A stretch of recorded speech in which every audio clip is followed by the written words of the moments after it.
Hello students, welcome to Sentence on classes. Students, we are working from home. इसलिए हमें पहले एक note point discuss करना है. आपने देखा था, मैंने लास्ट क्लास में एक क्वेश्चन किया था एनसीईआरटी का, जिसमें हमने ग्राफ ड्रॉ किया था nth सेकंड में डिस्प्लेसमेंट वर्सेस n. बेटा अगर एक्सेलरेशन यूनिफॉर्म है तो ये ग्राफ बेटा हमने कैसा देखा था, एक straight line.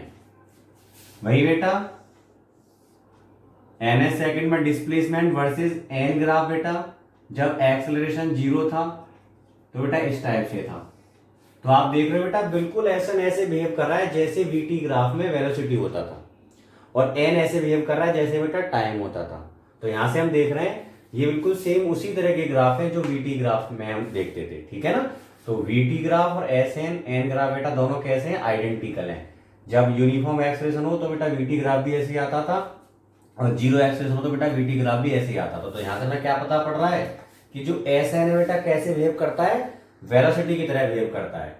S N behaves as velocity. बेटा दूसरा पॉइंट जो एन है, एन कैसे बिहेव करता है, एन बिहेव्स एज टाइम.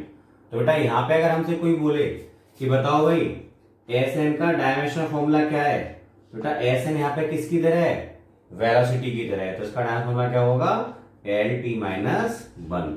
और बेटा बताओ एन का डायमेंशनल फॉर्मूला क्या है, तो बेटा वो क्या होगा हमारे लिए, टी होगा. वो ये टाइम की तरह बिहेव कर रहा है. अब बेटा यहाँ से एक छोटा सा क्वेश्चन बन सकता है, मैंने पहले नहीं कराया था आपको. अब आपको ये चेक करना है formula. Check S N equal to U plus half A 2n minus 1. तो बेटा यहाँ पे पहले हम लेफ्ट हैंड साइड को देखेंगे. तो लेफ्ट हैंड साइड में कौन है, एस एन किसकी तरह होता है बेटा, ये वेलोसिटी की तरह. तो इसका फॉर्मूला हो गया एल टी माइनस 1.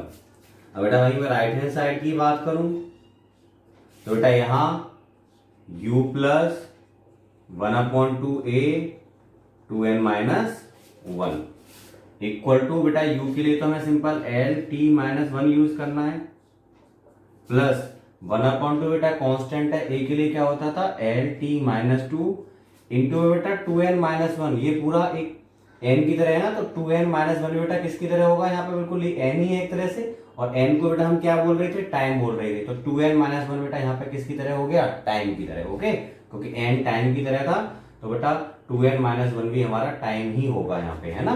तो इसके लिए हम क्या यूज करेंगे, t. तो बेटा ये एल टी माइनस 1, ये भी क्या है एल टी माइनस 1. तो बेटा मिलके भी क्या होगा, एल टी माइनस 1. तो हमने देखा as left hand side is equal to right hand side. This implies जो फॉर्मूला बेटा हमें दे रखा है, फॉर्मूला इज डायमेंशनली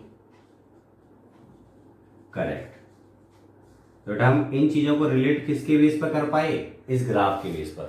क्योंकि S N T graph and जो वेलोसिटी टाइम ग्राफ थे बेटा दोनों कैसे थे, आइडेंटिकल थे. तो मैं यहाँ पे लिखे दे रहा हूं एक बार नोट में, और इसे भी S N T and velocity S N N कह सकते हैं ना, S N N and velocity time graph are identical.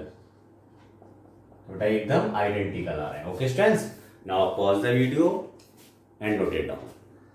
NCERT का एग्जांपल 3.6 डिस्कस करते हैं. बेटा इसमें बताया है Galileo's law of odd numbers. ये लॉ क्या कहता है, the distance traversed during equal intervals of time bye a body falling from rest stand to one another in the same ratio as the odd numbers beginning with unity. It means 1:3:5:7. बेटा इसका मतलब क्या है कि अगर हम किसी object को बेटा रेस्ट से अगर हम गिरा रहे हैं, u कितना है 0 है, तो बेटा अगर हम इक्वल टाइम ले, मान ली मैंने यहां से यहां तक बेटा t टाइम लिया, t टाइम में जो डिस्टेंस ट्रेवल करेंगे नेक्स्ट t टाइम में बेटा वो डिस्टेंस कितनी हो जाएगी, थ्राइस हो जाएगी इस टाइप से. नेक्स्ट t टाइम में बेटा कितनी हो जाएगी, वो इसकी शुरुआत वाले की 5 टाइम्स हो जाएगी. तो इस तरह से बेटा लगातार डिस्टेंसेस इस रेशो में बढ़ती रहेंगी इक्वल टाइम के लिए. टाइम t है हर बार, लेकिन बेटा पहले डिस्टेंस माना x है तो अगली बार 3x, फिर 5x, फिर 7x. तो बेटा इसको हमें प्रूफ करके दिखाना है कि ऐसा जो आएगा जो 1:3:5:7, तो वो कैसे आएगा, है ना, प्रूफ करके दिखाना है हमें।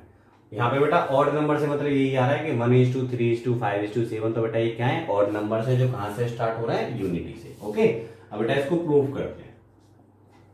तो यहाँ पे बेटा फ्री फॉल है तो यू तो 0 है, तो हम फॉर्मूला यूज करेंगे by S equal to U T plus half A T square. बेटा यहाँ पे देखो यू तो आपको पता है 0 है, plus half A T square, तो हमारे लिए बेटा डिस्टेंस जो होगी किसी भी टाइम के हिसाब से अगर हम देखें तो वो क्या रहेगी, हाफ ए टी स्क्वायर। ये हमारे लिए एक तरह से फॉर्मूला बन गया, ठीक है। और बेटा आपको पता है जो एक्सेलरेशन होगा बेटा ग्रेविटी की वजह से, वो मैंने जी मान लिया, ठीक है। तो अगर हम कहें फॉर फर्स्ट टी सेकेंड, बेटा हमने टाइम इंटरवल टी मान के चले, है ना, तो फॉर फर्स्ट टी सेकेंड, बेटा पहले टी सेकेंड के लिए डिस्टेंस क्या होगी, S1 इक्वल टू हाफ ए की जगह कौन आ गया बेटा, जी टी स्क्वायर। इसको बेटा हम चाहें तो एस टी भी कह सकते हैं। अब बात करते हैं फॉर नेक्स्ट टी सेकेंड, बेटा अगले टी सेकेंड की बात करूं तो उसको बेटा मैं S2 बोल रहा हूं। बताओ नेक्स्ट टी सेकेंड डिस्टेंस कैसे आएगी बेटा, शुरू से 2t सेकेंड की डिस्टेंस माइनस टी सेकेंड की डिस्टेंस। अगर बेटा मैं 2t सेकेंड की डिस्टेंस में से वाले t सेकेंड डिस्टेंस हटा दूं तो मुझे ये तो मिलेगा, तो ये मुझे फाइंड आउट करना है। तो 2t सेकेंड की डिस्टेंस बेटा यहीं से निकालेंगे, हाफ a की जगह बेटा कौन आएगा, g, और t की जगह 2t का स्क्वायर, माइनस हाफ g बेटा टाइम t है t स्क्वायर। वैसे मैं यहाँ से भी पता ही है ना, यहाँ से बेटा आया half g into 4t square minus half G T square. देखो हाफ जी टी स्क्वायर दोनों में कॉमन है, यहाँ से बेटा 4 - 1 3 बचेगा, तो क्या निकल कर आएगा, ये 3/2 G T square. Okay students, now pause the video and note it down. अब बेटा नेक्स्ट का देखते हैं, for next 3 second T seconds, बेटा नेक्स्ट टी सेकेंड की बात करेंगे तो उसको मैं S3 बोल रहा हूं। तो बेटा वो कैसे निकालोगे, शुरू से 3t सेकेंड की डिस्टेंस माइनस शुरू से 2t सेकेंड की डिस्टेंस। तो बेटा ये आया S3t माइनस S2t, तो यहां से आएगा बेटा 1/2 ए की जगह कौन है, g, इंटू बेटा टाइम कितना है 3t का स्क्वायर, माइनस 1/2 g इंटू बेटा यहाँ पे टाइम कितना है 2t का स्क्वायर। तो बेटा ये निकल कर आया half g into 9t square minus half g into 4t square, ठीक है बेटा। 9 में से 4 क्या तो कितने बचेंगे, 5, तो बेटा ये आएगा 5/2 जी टी स्क्वायर। तो बेटा आप देख रहे हो हमने इस तरह से 3 बार इसको ट्राई कर लिया, आगे सेम ऐसे चलता रहेगा, ठीक है। तो इसी तरह से बेटा हम प्रोसेस को कंटिन्यू रखेंगे। सो अगर मैं इन सब का बेटा रेशियो देखूं कि पहले टी सेकेंड का, उसके बाद नेक्स्ट टी सेकेंड का, उसके बाद नेक्स्ट टी सेकेंड का, तो बेटा ये रेशो क्या निकल कर आएगा, तो बेटा हमने देखा था फर्स्ट में था हाफ जी टी स्क्वायर, उसके बाद में आया था बेटा 3/2 जी टी स्क्वायर, उसके बाद आया था 5/2 जी टी स्क्वायर। बेटा ऐसे रेशो बढ़ता चला जाएगा। बेटा देखो सब में हाफ जी टी स्क्वायर तो कॉमन है, तो यहाँ से क्या बचा 1:3:5 एंड सो। बेटा हमारे लिए ये जो स्टेटमेंट है ना, एक ट्रिक की तरह काम करेगा। अगर आपको कोई बोल दे कि भाई बॉडी फ्री फॉल में है, अगर फर्स्ट सेकंड में उसने डिस्टेंस ट्रेवल करी है 2, तो बताओ सेकंड में कितनी डिस्टेंस ट्रेवल करी होगी बेटा, थ्राइस करी होगी, 3 टाइम्स ऑफ 2। थर्ड सेकंड में कितनी डिस्टेंस ट्रेवल करी होगी, 5 टाइम्स। तो बेटा हमें बिना कैलकुलेशन करे डायरेक्ट पता पड़ जाएगा, बेटा यहाँ पे डिस्टेंस 2 है, यहाँ 6 है, यहाँ पे 10 है। तो इस तरह से बेटा हमारे लिए शॉर्ट ट्रिक की तरह भी काम करता है। Okay students, now pause the video and note it down. बेटा कुछ प्रॉब्लम्स रिलेटिव मोशन की बात करेंगे बेटा विद रेस्पेक्ट टू लिफ्ट, उसके लिए लेते हैं। जैसे इसमें बेटा क्वेश्चन था एनसीईआरटी का 3.24, इसमें बोला था a boy standing on a stationary lift open from above. बेटा एक लिफ्ट थी जो कि ऊपर से खुली हुई है, ठीक है। Throws a ball upward with the maximum initial speed he can equal to 49 metre per second. बेटा यहां से ये बॉल को फेंकता है ऊपर की तरफ, कितनी स्पीड से फेंकता है, u equal to 49 metre per second, ठीक है। तो आपसे पूछा है how much time does the ball take to return to his hands. तो बेटा बॉल उसके हैंड तक आने में कितना टाइम लेगी ये हमें बताना है। तो बेटा ऊपर जाएगी फिर लौट कर आएगी उसके हैंड पर। तो डायरेक्ट हम ट्रिक जानते हैं ना इसकी कि किसी जगह से बेटा हम किसी बॉल को फेंकते हैं किसी लेवल से, वापस उसी लेवल पर आने का टाइम क्या होता था, 2u/g होता था, है ना। लेकिन इसको मैं आपको प्रूफ करके भी दिखा दे रहा हूँ। जैसे हम जानते हैं v = u + at होता है बेटा, ठीक है। तो पहले आप यहां तक की बात करो बेटा, यहाँ पे वेलोसिटी क्या होगी, 0 होगी। तो इसको मैं मान ले रहा हूँ पॉइंट को जहां से मैंने फेंका है a, बीच में बेटा पॉइंट कौन है b, और लास्ट में पॉइंट कौन सा है हमारा c है। तो देखो वेलोसिटी 0 है, u कितना था बेटा 49, और a की वैल्यू बेटा नीचे की तरफ है एक्सलेशन, तो a की वैल्यू को बेटा यहाँ पे -9.8 मीटर/सेकंड² ले रहे हैं, ठीक है। तो a की वैल्यू -9.8 है, इंटू में बेटा टाइम t है। तो यहाँ से 9.8 t = 49, तो बेटा t क्या निकल कर आएगा 49/9.8, बेटा इससे 5 टाइम्स कट जाएगा, 5 सेकेंड। सो कितना टाइम बेटा बॉल को नीचे आने में लगेगा, so time to reach the ball at thrower's hand. बेटा कितना टाइम लगा, वो टाइम आया बेटा हमारा ट्वाइस ऑफ टी। तो 2 × t की वैल्यू बेटा 5, तो कितना आया यहाँ से 10 सेकेंड। बेटा हमारा फर्स्ट आंसर हो गया ये। इसको मैं केस 1 बोले दे रहा हूँ। अभी बेटा लिफ्ट किस में थी, रेस्ट में थी, ओके। अब बेटा आगे बोला है if the lift starts moving up with a uniform speed of 5 metre per second and the ball again throws the ball with the same maximum speed he can, how long does the ball take to return to his hand. अब की बार बेटा case 2 में क्या हो रहा है, case 2 बेटा lift अब ऊपर की तरफ जा रही है यूनिफॉर्म वेलोसिटी के साथ, ओके। अब क्या बेटा लिफ्ट की भी स्पीड है, वेलोसिटी ऑफ लिफ्ट, बेटा वो आपको बता रखी है इस वाले क्वेश्चन में 5 मीटर/सेकंड, 5 मीटर/सेकंड।